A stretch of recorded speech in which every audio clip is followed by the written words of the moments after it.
vamos, galerinha. Acústica. Pô, eu gosto muito dessa matéria. Acústica. Primeiro, a acústica estuda os fenômenos relacionados ao som. Então temos que saber o que é som. Onda mecânica longitudinal, obrigado. Longitudinal, e não é qualquer onda mecânica longitudinal, audível. Audível. Ou seja, só se der para escutar que é som. Aliás, às vezes dá para escutar e a gente nem classifica como som. Porque aí nessa hora a gente começou a perceber, um cara escuta, o outro não escuta. Né? Esse som aqui, fulano escuta, fulano não escuta. Então, peraí, nós temos que definir o que é som mesmo, matematicamente, para não ficar dizendo, ah, mas eu escutei, mas eu não escutei. Ah, mas era som, mas não era, eu não escutei.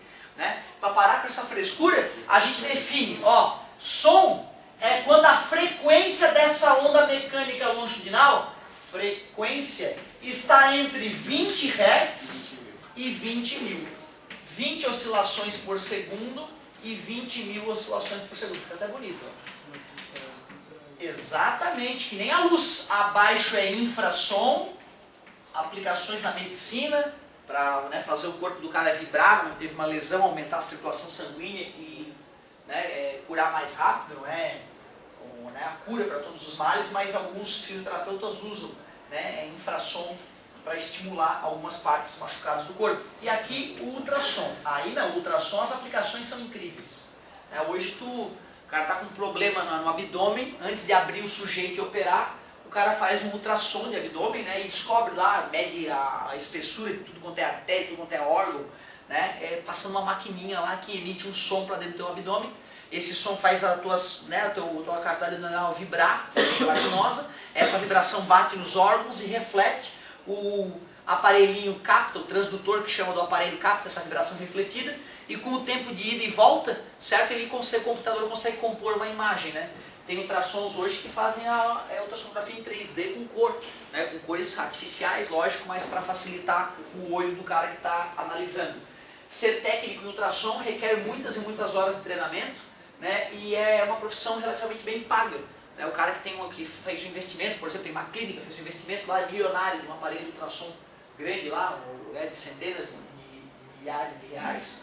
E aí ele vai cobrar uma paulada para fazer ultrassom. Se o cara é bom, né, que tem cara que, está escondendo, faz um cara ali, faz ultrassom. Mas quando a coisa é feia, ó bicho, esse tá perigoso esse negócio aí, faz ultrassom com um cara fera pra gente verificar o que tá pegando mesmo, aí é diferente.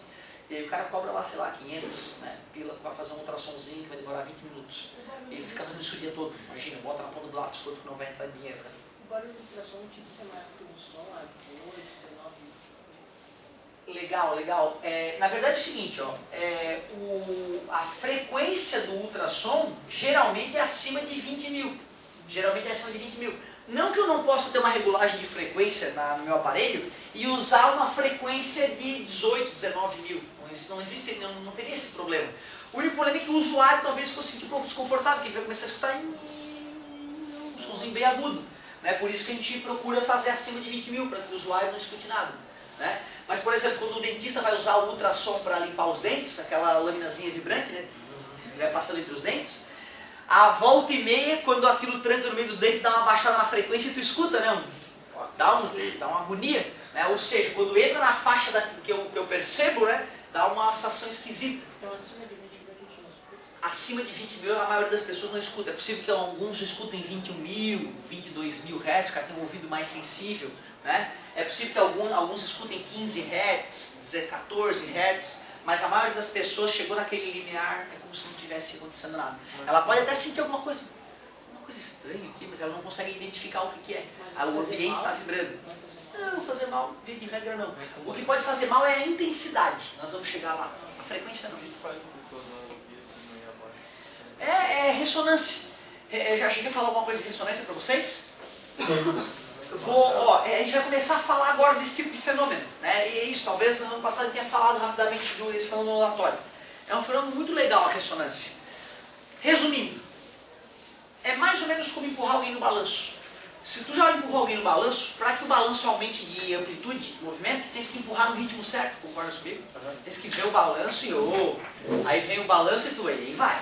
Porque se tu fica empurrando de qualquer maneira o balanço, uma hora o balanço está vindo, está empurrando e aí não aumenta a amplitude do balanço. Ressonar, entrar em ressonância, é quando uma força externa começa a empurrar um objeto bem no ritmo em que ele vibra. Assim a vibração dele tende a aumentar, certo?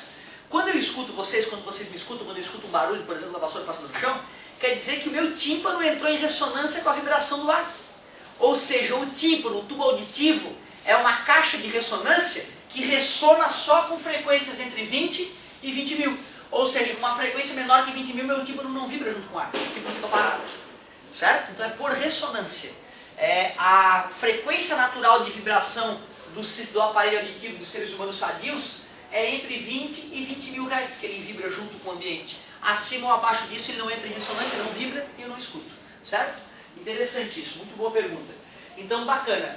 O tímpano de algumas pessoas vibra mesmo com frequências abaixo de 20 Hz. O tímpano de poucas pessoas vibra mesmo com frequência pouco acima de 20 mil Hz. Essas pessoas então têm uma amplitude, né, uma faixa de audição um pouco maior do que as pessoas normais. Eu já vi casos do cara estar lá assistindo, né, um concerto lá, e aí o cara, quarto violino ele está desafinado, o cara não conseguiu ficar, isso aí vai embora da ópera, porque tem o quarto violino ele sabe que está desafinado e não consegue admitir aquilo e faz mal, deixa o cara agoniado.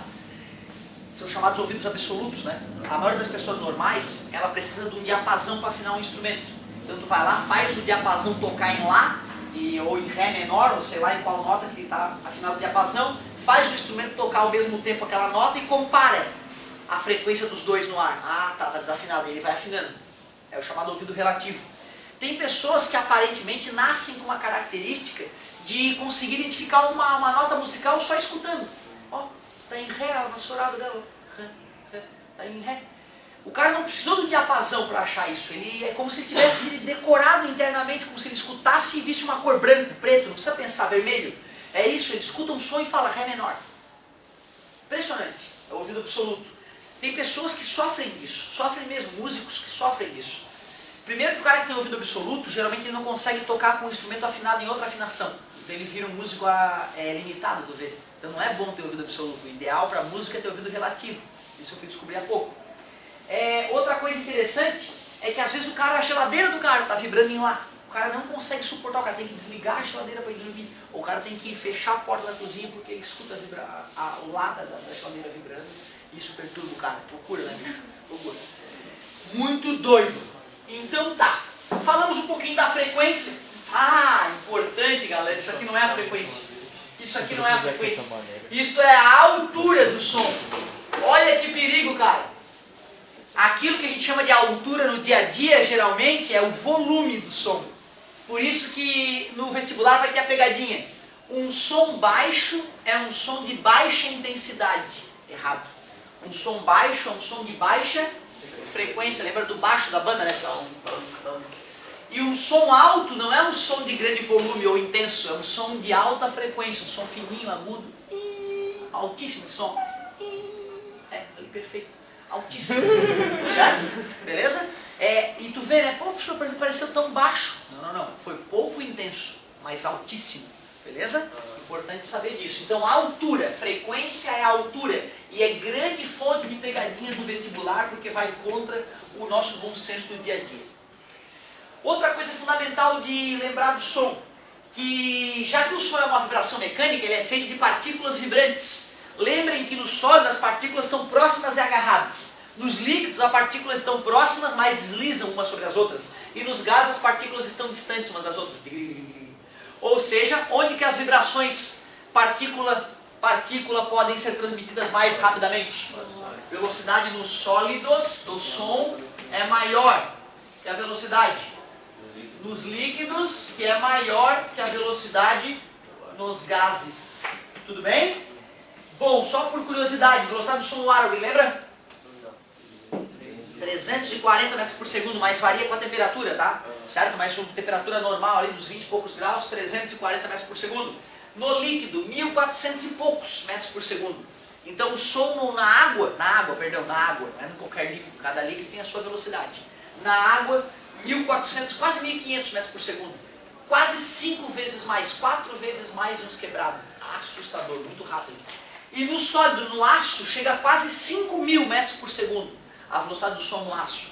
Por isso que nos filmes de faroeste, geralmente o bandido que vai assaltar o trem que está chegando, ele fica com a orelha no trilho. Quando ele percebe, ó, galera, já pode montar nos cavalos e esperar porque o trem está chegando. Mas não estamos escutando nada, tá chegando, fica ligado. Porque na hora que tu escuta o apito dele, já não dá de tu botar os cavalos para cavalgar, subir em cima, tudo bonitinho, e emparelhar com o trem, certo? Então o cara ficava escutando pelo trilho, porque o trilho, né, transmite o som com mais qualidade e mais velocidade, tu sabe antes que o trem está vindo.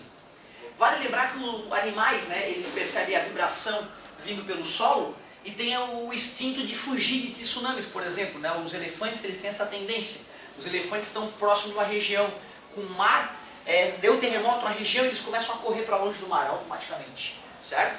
E quando eu escutei isso, eu quase tive a sensação de que o elefante manjava de tsunami. Depois é que eu percebi pelo lado evolutivo que não, né? Que aleatoriamente os grupos de elefantes pré-históricos, quando tinha um tremor de terra, um grupo corria para dentro d'água, um grupo corria para fora d'água e um grupo ficava parado. É o grupo que deu mais filhotinho, o que corria para longe d'água. Milhões de anos depois, todo elefante quando vê um terremoto, corre para longe d'água, instintivamente. Ele não sabe, oh, tá vindo um tsunami, galera, vamos vazar. Não é isso, certo? Isso mais uma vez mostra como é grandiosa e poderosa a teoria da evolução, né? Que nos permite entender como é que alguns mecanismos assim surgiram, certo? Muito legal. Galerinha, outra coisa importante no som é o seguinte, ó. Uma coisa que nos faz reconhecer uma pessoa no telefone só pelo alô dela. Alô, ô cara, e aí como é que tá? Isso chama-se timbre. O timbre, galera, é justamente o que me permite reconhecer a fonte daquele som. Com o que tem a ver o timbre, cara? Pensa comigo, olha só, imagina que eu tô sacudindo uma corda. Eu posso sacudir a corda de maneira limpa, para ela sacudir bem bonitona para cima e para baixo, sem problema.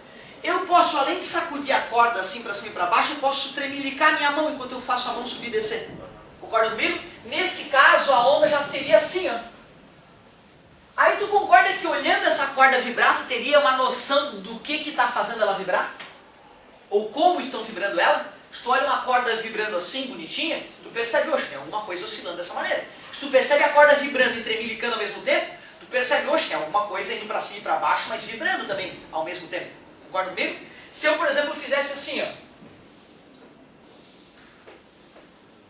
Tu saberia que tem algum momento desse vai e vem que bate em alguma coisa, dá uma oscilada diferente nessa corda. Ou seja, se eu pudesse olhar com precisão o formato da onda na corda, eu teria uma noção do que é que está gerando aquela onda. E é isso que o timbre é pra gente, é como se a gente pudesse observar a forma da onda se propagando no ar. E como a forma da onda se propagando no ar tem a ver com a coisa que fez o ar sacudir, né? A gente consegue reconhecer a voz da pessoa. Cada sujeito tem a corda vocal de um jeito, faz o ar vibrar de um jeito específico, e aí eu consigo reconhecer, né, aquele sujeito pelo timbre. Resumindo, timbre está relacionado com o formato da onda, certo? Com o formato da onda. Eu estou usando a corda porque tu consegue visualizar uma corda vibrando, agora o ar não dá, né? Mas, por exemplo, um violão, o cara toca um violão. O cara pode ser uma nulidade musical, não sabe nada de música, nada. Mas se ele fecha o olho e o sujeito toca um violão e do lado o violino, ele vai saber que tem coisa diferente. E é possível que ele até saiba qual é qual, cara, porque, né, mesmo as nulidades musicais já escutaram um violão, já escutaram um violino, e o violino tem aquele choro característico, né, aquele arranhado característico. Então, mesmo de olho fechado, violão, violino, dá pra saber. O que me permitiu fazer isso? Timbre. E vamos pensar como é que é a diferença, então, se eu fosse tentar visualizar a vibração gerada por um violão e por um violino. O violão, tu dedilha a corda e a corda oscila limpa para cima e para baixo, sem problemas. Então as camadas de ar vêm oscilando junto com a corda, certo? Agora o violino, aquela varinha, né, do violino, vocês já devem ter escutado falar, aquilo ali não é um pelo qualquer que se coloca naquela vara, né? É crina de cavalo. A crina de cavalo, ela tem um pelo característico muito curioso. Além de ser um pelo comprido e resistente, ele é cheio de escamas bem definidas. Mini pelinhos que saem da fibra principal. É justamente esses pelinhos laterais ali que dão aquele ruído característico do violino. Então não adianta ser cabelo humano, não vai funcionar o violino, tem que ser crina de cavalo, certo? Quando o cara então passa esse cabelo, essa crina de cavalo nas cordas, elas vibram de acordo com o passar dessas rugosidadezinhas da crina do cavalo, gerando aquele ruído. Ou seja, a corda do violão ela não vibra limpa para cima e para baixo, ela fica tremilicando. E esse tremelicar passa para o ar e chega na minha orelha como o choro do violino, certo? Mas tecnicamente a gente chama de timbre. O que eu quero que tu saiba sobre timbre? É o que permite reconhecer a origem dos sons, permite reconhecer a fonte do som.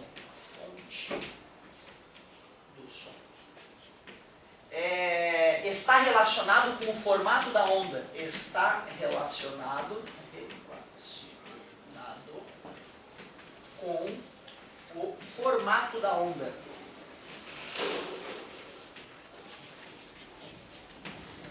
Isso que é importante saber. Outra coisa legal de a gente falar nessa aula é aproveitar para falar da intensidade sonora. Ele já falou, será, da intensidade sonora nessa parte?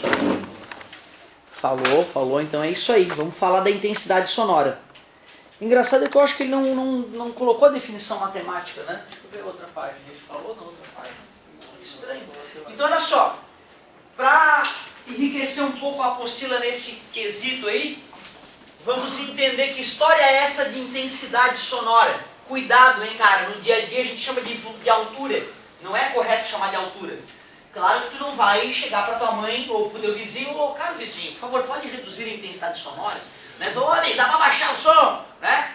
Mas de qualquer forma, no dia a dia não tem problema, na física que é proibido. Na hora de falar em física, falar dessa maneira estaria errado. Então, intensidade sonora. Intensidade sonora. É o volume. Olha só, pessoal. O cara tem uma caixa de som de 100 watts. Vamos supor que sejam 100 watts RMS, verdadeiros. Quer dizer que essa caixa de som ela está emitindo uma potência, né? 100 watts é potência. Vamos supor que a potência sonora verdadeira dela, o que é watts? É joule por... Que a cada segundo que ela está funcionando, ela espalha a partir dela uma bolha, e essa bolha está levando uma energia para todas as direções de 100 joules a cada segundo. O problema dessa caixa de som é o seguinte, cara, ó, quando eu estou escutando ela aqui, esse som ele já se espalhou numa esfera em volta da caixa. Numa esfera. Ou seja, essa energia de 100 joules por segundo está espalhada na superfície dessa esfera imaginária vibrante. Uma bolha de vibração. Beleza? Bom, como é que eu vou medir essa intensidade então do som que chegou na minha orelha? Eu vou medir essa intensidade pegando a potência que a caixa gerou, dividir pela área onde eu estou. Pela área da esfera onde eu estou. Essa é a definição de intensidade sonora. Como potência é watt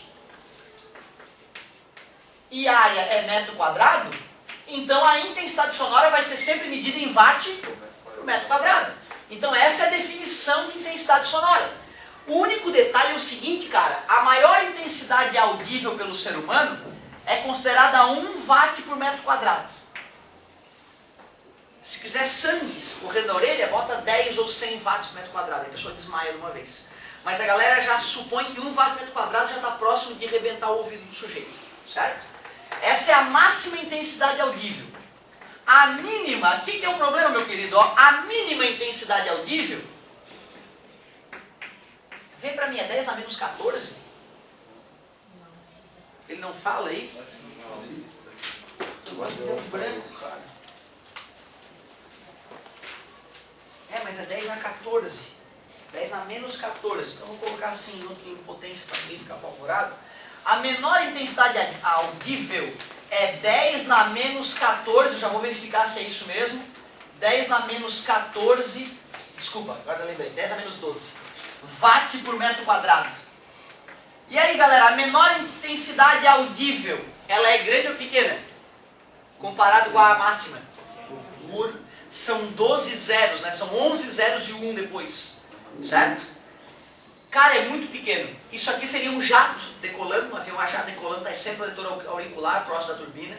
Né? É algo agressivo, não façam isso. E isso aqui é uma agulha caindo no outro canto da sala e tu aqui, ó, e ela caindo numa altura pequenininha. Tu escutei a agulha, tá vendo? Tu viu, não? É ridículo, tu escutou? Aí também aí atrás, e tu viu, não? Escutou agora não, né?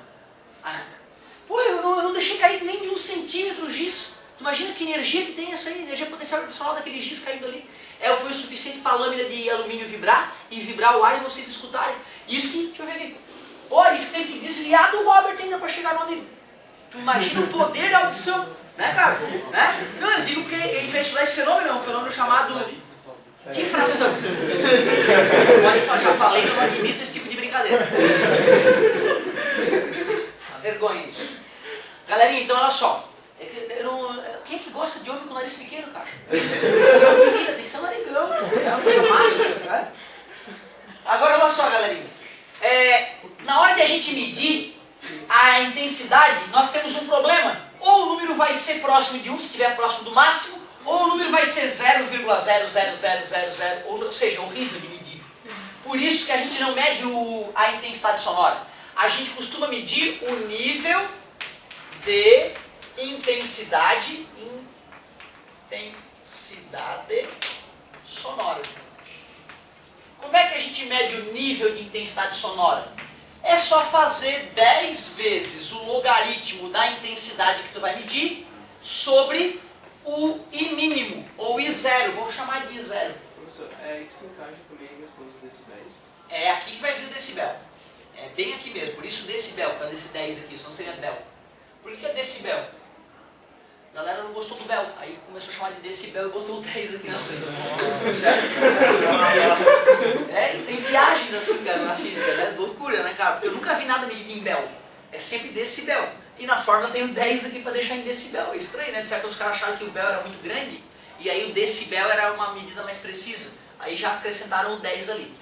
Vamos fazer o seguinte, galera, para a gente ter noção de como é que trabalha com essa ideia, vamos medir o seguinte, ó, quanto é que será em decibel uma intensidade de 0,01 watts por metro quadrado? Certo? Estou recebendo aqui na orelha 0,001 watt por metro quadrado, quero saber o nível. N é igual 10 vezes log de. O I é 10 na menos 3, tudo bem para vocês? O I0 era 10 na menos 12. 10 na menos 12 passar para cima, 10 na mais 12. 10 na mais 12 com 10 na menos 3, na 9, né? E aí, ó, já que esse logaritmo é decimal, é base 10, a resposta é o próprio 9 da gente. 10 vezes 9, N igual a 90 decibel. Os aparelhos que emitem mais de 85 decibel já tem que vir com um aviso, que pode danificar o sistema auditivo. Certo? Ele já vem com aviso, quer dizer que se tu botar ele no máximo e ficar com a orelha grudada na caixa de som durante muito tempo, pode ter perda de audição. Certo? É algo normal das pessoas fazerem, né? Mas assim, tu vê, ó, olha para esse valor, né? Ah, que potência idiota é essa? Pode ligar o som, mas já está num valor que pode danificar o teu sistema auditivo. Né? Então a gente mede sempre o nível de intensidade sonora. Só de ter logaritmo a galera se apavora, mas tu viu como é simples, é logaritmo decimal? É esse tipo de conta que geralmente vão te pedir, cara, ó. Certo? Só vai mudar esse sujeito aqui, não vai ser 0,001, beleza? Então não tem nada demais. Eu acho que era isso, cara. Deixa eu ver o que mais que ele comentou aí que eu acabei não comentando. Falou da velocidade do som, infra-ultrassom, a altura. Ah, eu não falei que a intensidade... Aliás, falei grave e agudo? Não falei isso, falei alto e baixo, né? Baixo é grave, tá? Alto é agudo. Né? É importante, esse palavreado é importante. Falei do timbre. Ah, isso aqui é muito legal. Reflexão do som no ar. Reflexão do som no ar. Ó.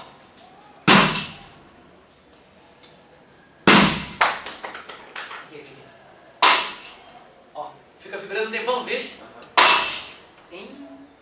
O teu tímpano também é assim. O teu tímpano é um mini tamborzinho, aquela película que, né, divide a parte interna da parte externa do ouvido. Aquela película, depois que eu falo, o som passou por vocês, o tímpano continua vibrando depois que o som passou. Tanto que quando eu falo com vocês, o som passa, vibra o teu tímpano, bate na parede, volta e passa de novo pelo teu tímpano antes dele parar. Ou seja, o fato de vocês estarem um próximo dos outros, terem as paredes, o teto e o chão, ajuda a vocês me escutarem.